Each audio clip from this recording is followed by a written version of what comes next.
Hello everyone, my name is Cameron and welcome to the final part of the WWE TLC 2018 review. The last three matches, the WWE Championship match, the Intercontinental Championship match, and the SmackDown Women's Championship match. If I sound like shit, I'm sorry. I'll get into it at a different point, probably not to be honest. But here we go. Match number 10, WWE Championship match. Daniel Bryan versus AJ Styles. My prediction, Daniel Bryan. AJ gets interviewed before the match. Daniel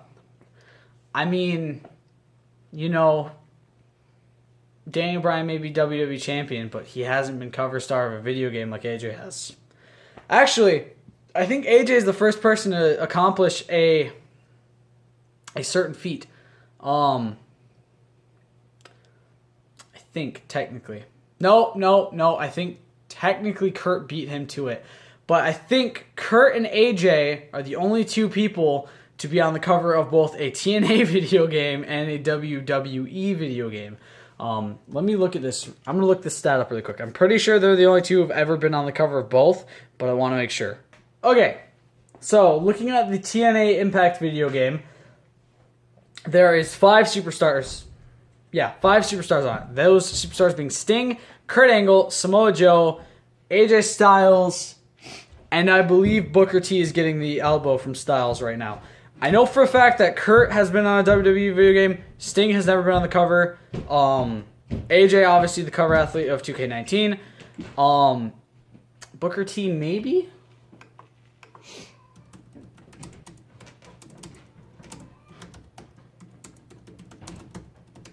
I think maybe one of the old SmackDown games, by chance, he was on the cover.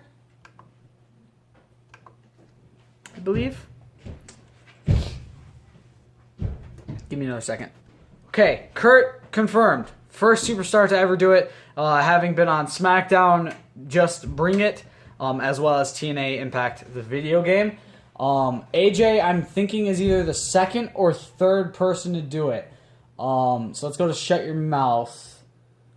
Yep, he is the as of right now, he is the third person to appear on a WWE/WWF and TNA video game cover, as Booker T is also on the cover art for Shut Your Mouth, along with Triple H, Brock Lesnar, Chris Jericho, and again Kurt Angle.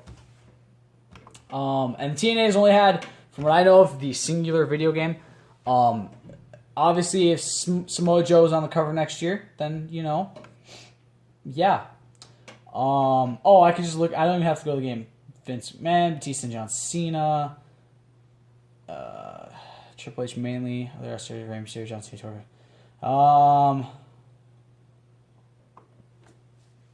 Bobby Lashley could be the only other potential superstar I could actually think of, but I don't think TNA made a second video game. I think they only had the one. And Lashley definitely wasn't on the cover of it, so none of those superstars have ever left. None of those superstars have ever left. None of those superstars, except for technically CM Punk, have ever really gone to TNA, though.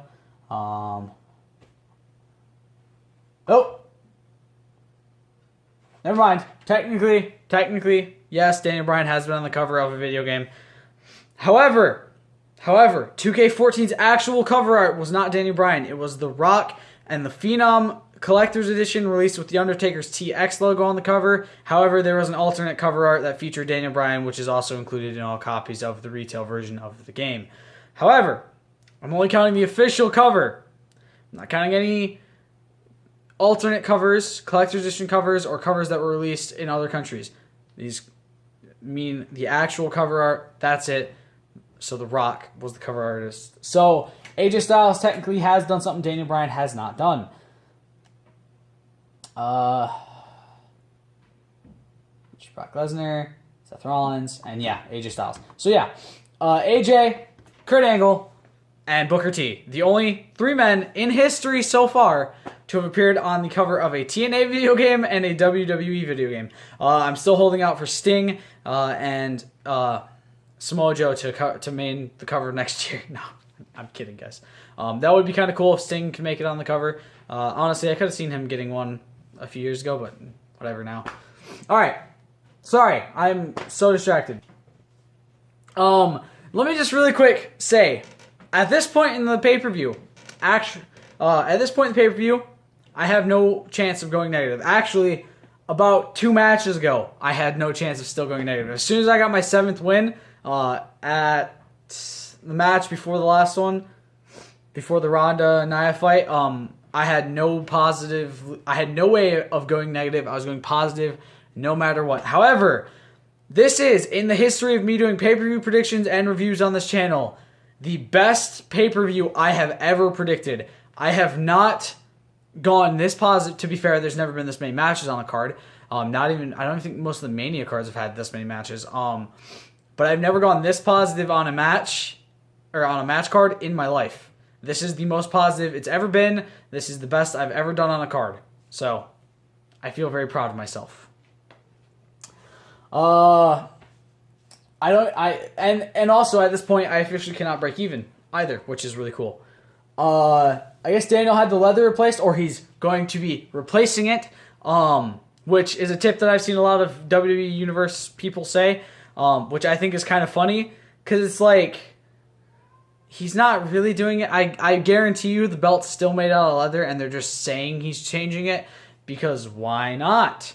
Because it's WWE, and as soon as somebody else gets the belt, they're probably going to then also grab just leather, remake it leather, which is kind of pointless. So yeah, Daniel going outside the ring and avoiding AJ, does it again. Let's get a little antsy at this point. Wanted a little bitch to get in the ring and fight. Taunting now, goes back in the ring, fighting in the corner. Styles and Control going crazy on Debray.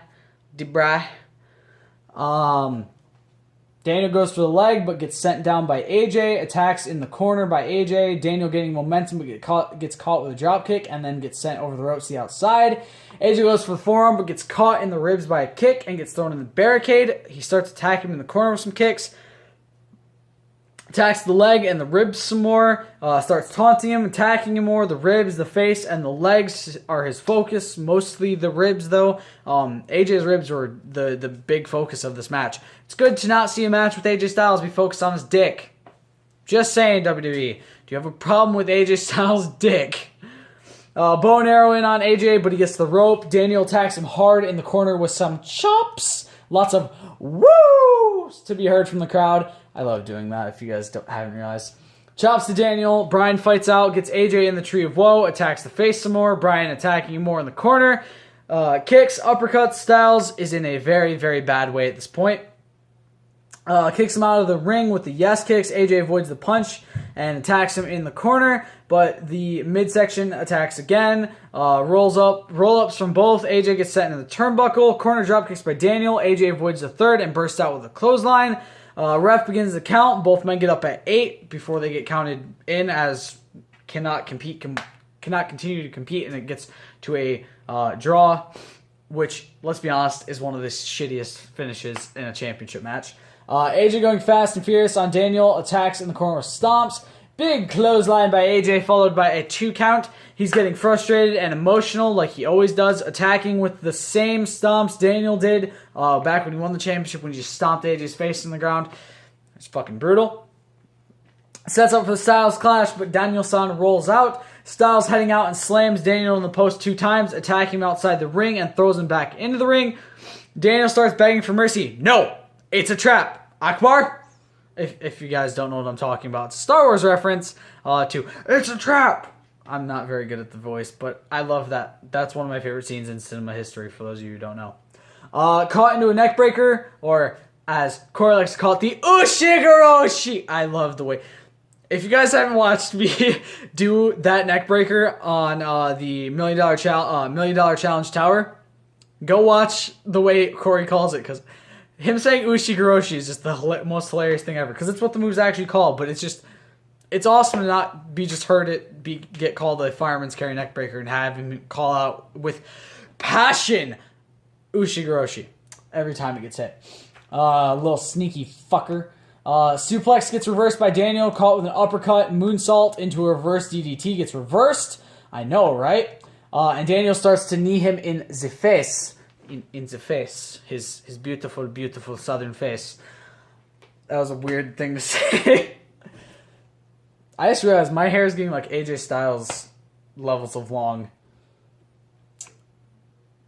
Throws him back, covers for a 2 count. Daniel sets up for the yes kicks. Fans chanting no because obviously he's a heel, so it's the no kicks now. I wish he did no kicks. He actually hits the last one. I know, he actually hit it for once. 2 count headbutt by Daniel. AJ avoids a suplex and kicks him in the face. AJ hits a big forearm, phenomenal forearm, gets avoided, and AJ catches the leg and hits a dragon screw takedown. Attacking the leg more by AJ, wraps it on the post and does what Daniel has been doing to him for the past few weeks and slams it into the post many a time. AJ with a chop block, kick by Daniel, attacks the midsection more, stomping it up top. AJ catches him into a cover, goes for the Styles Clash, but Daniel fights it off. AJ fights him with a single leg crab, but Daniel slowly crawls to the rope, gets dragged back to the center, crawls back as AJ tries to readjust, fights it into the label lock because it is no longer the yes lock. It is now the label lock once again because when Daniel Bryan is a heel, it is not the yes lock, it is not the yes kicks, it is the no kicks and the label lock. Elbowing the ribcage more, it's locked in, but AJ rolls it into a pin. Roll by Daniel, big kick followed by a Pele kick from Styles. Back and forth strikes. AJ starts getting the upper hand, but Daniel soon turns it around. Gets caught by a dropkick on the running knee. AJ rolls to the apron as he sets up for the springboard 450. He hits it, but hurts his ribs a bit more and gets a 2 count. Rolls out of the corner into the calf crusher, cranks the leg more, but Daniel rolls to the rope and rolls out of the ring. Styles rolls him back in, falling behind, but Daniel rolls right back out,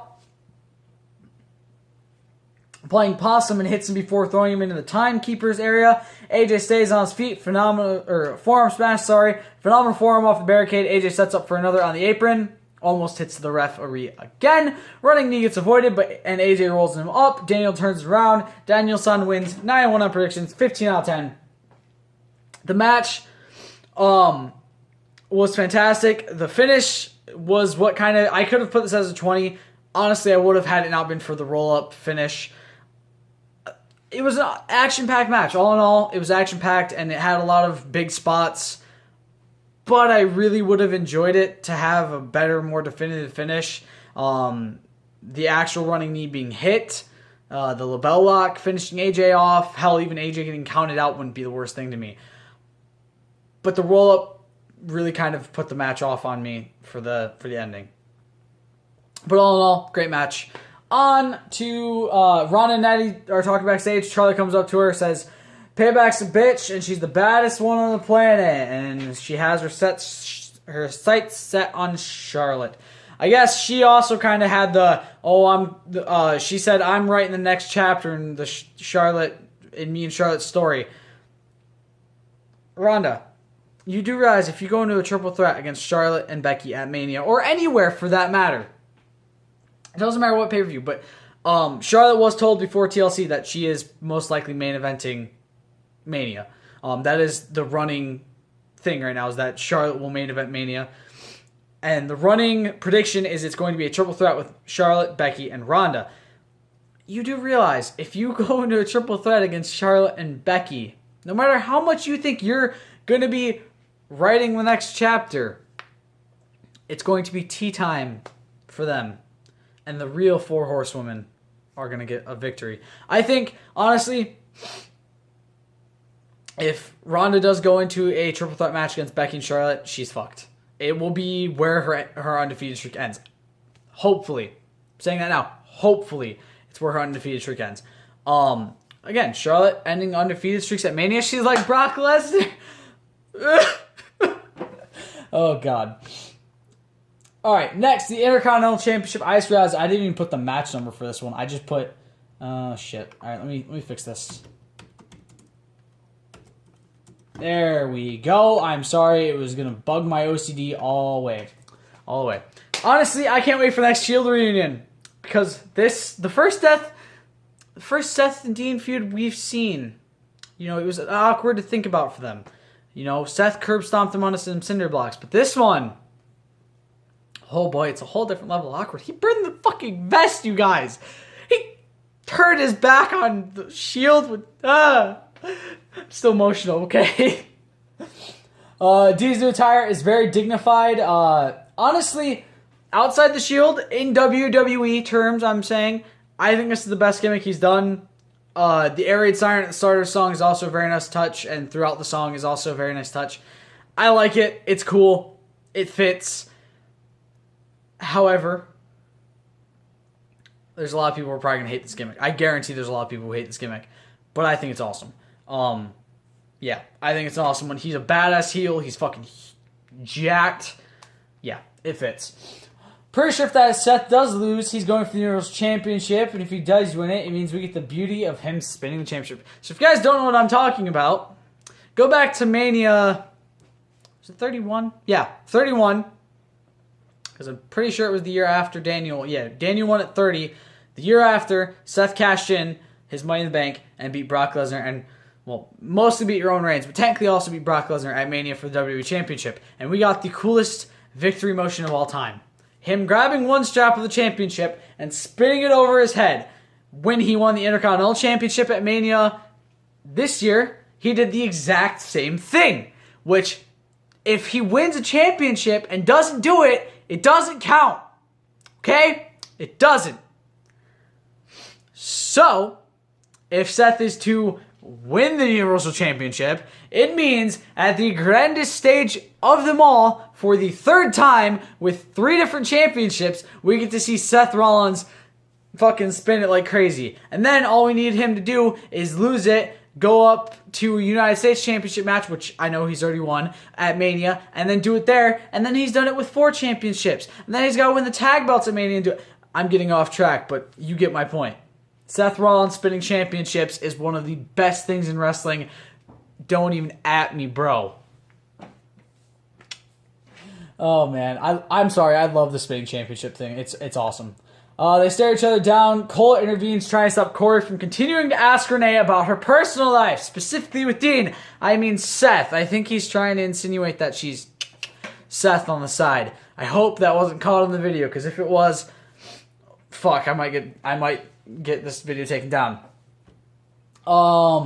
She answers saying that trying to interview Seth, he wouldn't give her the time of the day. Seth dead focused on taking out Dean. He's holding the control for a lot of the match. Dean said that only Seth and Roman changed. He's been the same, just as loyal the whole time. Seth going fast again before Dean rolls out of the ring. Excuse me. Dean slams him onto the announce table face first, attacks him with some ferocity, keeping the control. Honestly, Corey better watch it. I feel like Renee or Dean are going to get him. And he's going to going to gut him. I meant, not get him. Suplex by Dean, 1 count. This probably would have been awesome as a ladder match or a TLC match. But, you know, we already had Baron Corbin and Braun Strowman as a TLC match. It could have been a fucking Extreme Rules match. Triple Threat Tag Team match could have also been a TLC match. I'm sorry. I'm very emotional that they didn't make 2 of the matches that would fit this fucking stipulation the most. That match. Just saying. Dean keeping the control as Corey keeps trying to push into Renee and Dean's personal life. Corey calls Renee... Okay, so I thought this was hilarious. He calls Renee a hipster under his breath because her and Dean don't have a Christmas tree. They have a Christmas cactus, which I can only assume is because they live in Arizona. They live in Nevada, and it's hot as fuck, and pine trees just don't grow out there. Okay? But dude, just do what everyone who lives in a hot climate that barely fucking lets pine trees grow. Get a goddamn palm tree and put the damn thing up. Or even if you do live in a climate that you have pine trees in and you don't want to use a pine tree, put a fucking palm tree up. They look badass as Christmas trees. I should know. My dad used one as it. Not a real palm tree, but like a fake one. Big clothesline by Dean for a 2 count. He's not slowing his pace. He's trying to honestly decimate Rollins. Gets caught with a kick. A neck breaker by Dean goes for a few covers, but Rollins continues to kick out. Rollins whiffs a smack as Dean backs away. And then he whiffs the second one. But Dean keeps the control after Seth slaps him. Roll-ups. Dean gets sent into the turnbuckle face first. I'm just going to start doing this like this, I think. I like this view. Hi. How are you? Seth firing himself up a bit as he gets to his feet. Attacks the leg in the corner, destroying Seth's knee. You know, the knee that was surgically repaired. Because Seth Rollins, as Jesse would say, cannot lose a match unless there's interference, cheating, or he gets injured. Which I mean, he's right. It happens every Seth Rollins match that he loses a championship or that he loses in. I just honestly realized. So first off, the ref that was refereeing this match looked an awful lot like Dean. Also, it's the same ref from the night Dean turned. I'm not kidding. It's the exact same fucking asshole who. I'm sorry. I'm getting off track. Who counted their victory for the tag team titles before. Okay. Before I get off on no tangent again. Seth gets the rope, rests on the apron, but Dean doesn't let him for long. Dean gets caught up on the rope. Big leg drop by Seth, jumping up and catching Dean over the top rope, sending him down to the outside. Suicide dive gets caught by a big right. Sling blade followed by a blockbuster. Seth lands on his feet after being flipped over. Dean hurting his leg. Suicide dives, but again holding the knee after he lands. Dean hitting a big right on Seth up top, setting up for a superplex, but Seth fights it off. Hits a sunset powerbomb, but Seth's knee goes out, much like when he originally injured it. Injured it way back when. Also, he had a match with Roman. I believe it was during the Gauntlet match before Elimination Chamber earlier this year, where he did a sunset flip powerbomb. Now, a sunset flip powerbomb is something hard for Seth to do because this is how he originally injured his knee when he had to have it surgically repaired. So if you watch the match with Roman, he helps Seth go over his back because he knows Seth's scared. This is the thing. They're still best friends backstage, even if they're bitter enemies in the ring. He helps Seth go over his back so that way he doesn't hurt himself because he knows Seth is nervous about this move. And initially, I didn't notice Dean did this. I didn't notice he actually helped him. It looked like Dean didn't help him in any way because he wanted the match to look like, okay, this is brutal. With Seth and Dean, they were still kind of buddies, Seth and Roman, they were still kind of buddies, but Seth and Dean, they have to hate each other. But then I watched back. Dean bends lower than he's supposed to. You're supposed to be at about the same height you're normally at getting ready for the superplex, and that's how a sunset flip powerbomb is set up. However, Dean looks like he bends all the way over, so he's basically at a 90-degree angle, so that way when Seth lands, one, he can see where he's landing, and two, he doesn't have to go down as far, so he can plant his foot better. And I thought that was really cool that he helped him like that. Even if they're bitter rivals in the ring, again, they're still best friends, and they are still brothers backstage. Don't at me, bro. Okay, continuing, because I have about 8 minutes left on this, and I have 2 matches to go through still. We might need a part 4 of this just for one match, which I don't mind because that match was fantastic, and it probably deserves its own part anyway. Gets up and hits the buckle bomb. 2 count, there's a joke Jesse loves to make. I talked about this already, but about Seth not being able to lose clean. He always gets hurt or someone interferes, or there's cheating involved. I mean, his leg was surgically repaired. It doesn't always hold up perfectly. Come on. Dean stops the attempt at the curb stomp. Lots of back and forth strikes. Dean taunting a lot. Both take each other down in the middle of the ring. More back and forth strikes, but Dean takes the momentum overall. Headbutt by Rollins, followed by a kick. Facebuster by Dean for a 2 count. Dean goes up top, but Seth runs up and his knee slips, and Dean hangs up on the rope. Elbow drop, taking him down for a 2 count. Dean goes for Dirty Deeds, but Seth rolls away. Fans chanting, "This is boring," which, personally, I did kind of lose a bit of the momentum in this match. It kind of did get a little bit boring to me. I feel like the match, and this is something a lot of people said, they feel like the match went a little bit further than it probably should have. I agree. It does feel like the match may have gone a bit longer than it probably should have. You know, it could have probably wrapped up about 5 to 10 minutes earlier than it did.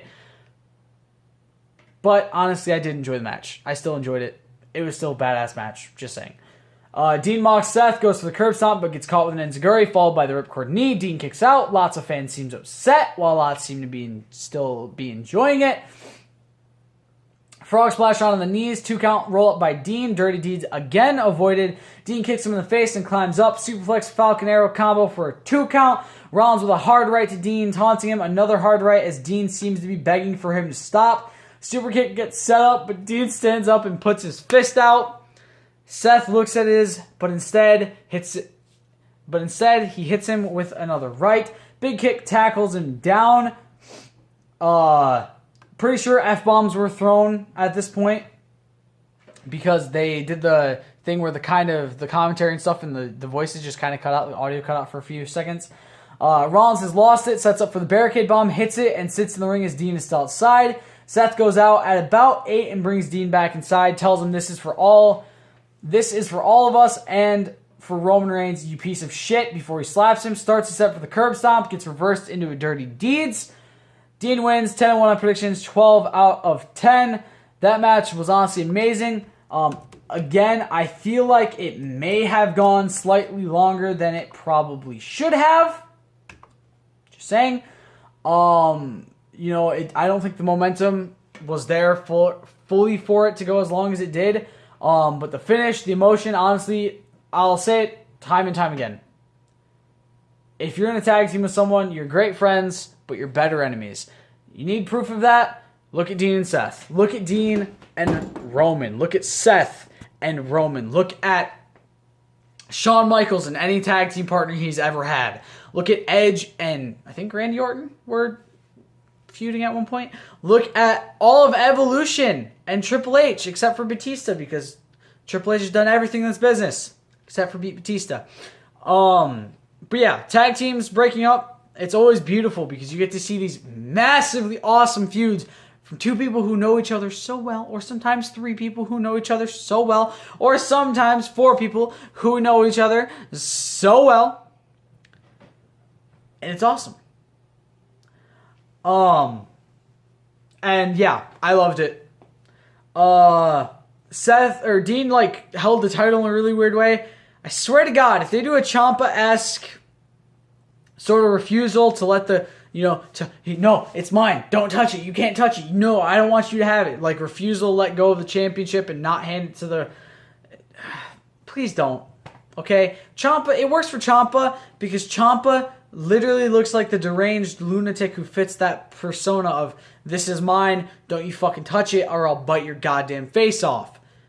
Dean, while yes, he is the lunatic fringe, I think trying to emulate what Ciampa's done with Goldie, or the NXT Championship, for us non-Tommaso Ciampa people.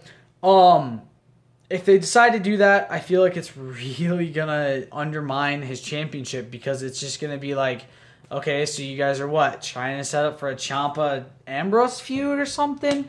Which, let me just say, I would not be opposed to. But let me also say, if they actually do that and they have Dean copying Ciampa, it's just going to look like the main roster has no idea what it's doing, because they would legit just be copying something that NXT is already doing and doing arguably better than the main roster could actually probably ever do. Okay, so like I predicted when I was doing that match because of how fucking long it was, we are going to need to go into a part 4. So, part 4 of this pay-per-view review, because holy shit, this needed 4 parts. I really need to not do as much in depth, and I was trying to. I did do less in depth on the last few pay-per-views, and it shortened stuff up. But this one, I don't know. There's just a lot of matches, and there's a lot that had to be covered. So next time, I'm gonna try to do less. What's the next pay-per-view? Oh fuck. Yes, I actually don't have to do as much because the next pay-per-view is Royal Rumble. But yeah, part 4 of this will be the final match, the SmackDown Women's Championship Triple Threat TLC match, the first ever women's TLC match, and it happens to be a triple threat between the man Becky Lynch, the Queen Charlotte Flair, and the Empress of Tomorrow, Asuka. You guys already know who my prediction is, Becky Lynch. So I'll see you guys for that later. I'm going to record it before I go to work, upload it before I go to work. You guys are getting 4 videos today. I'm not sorry. Hope you enjoyed this part. Stay golden. Peace.